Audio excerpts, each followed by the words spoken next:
This page has two ideas on it. The first one is sensory needs, and the second one has to do with movement.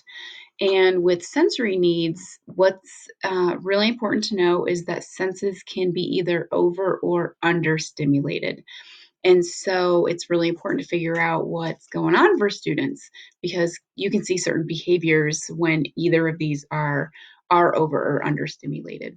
The occupational therapist will typically take the lead on this in figuring out what could be the issue. But one thing that I like to compare this to is if you're ever wearing like a sweater that has like a really itchy tag and you just keep scratching it and you keep scratching it, and you keep scratching it. It's like all you can think about.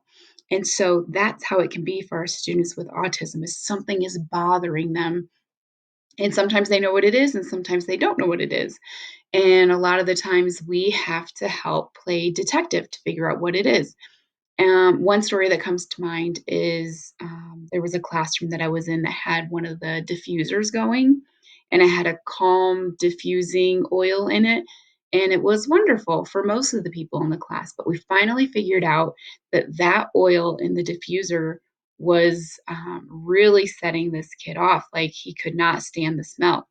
So we had to stop using that oil.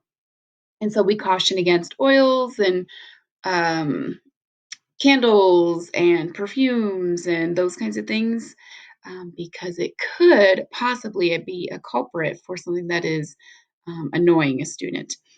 The second thing that's down here is movement. And, we're seeing it a lot now these days where most classes have movement built into them. We do learning, we do a brain break. We do learning, we do a brain break. So if you're not doing brain breaks, I recommend that you start incorporating those into your classwork.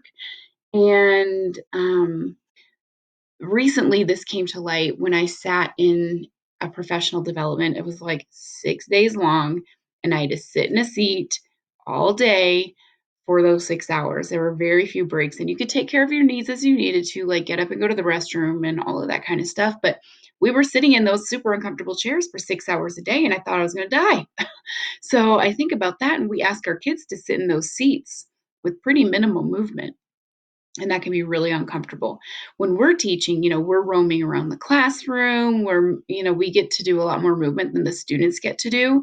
And they start inevitably doing it on their own. They're moving their desk closer to their peers. They're getting up out of their desk. They're going to check other things out. So that could be one reason why is that we're not giving them enough time for movement breaks. So think about how you can incorporate movement in your instruction as well.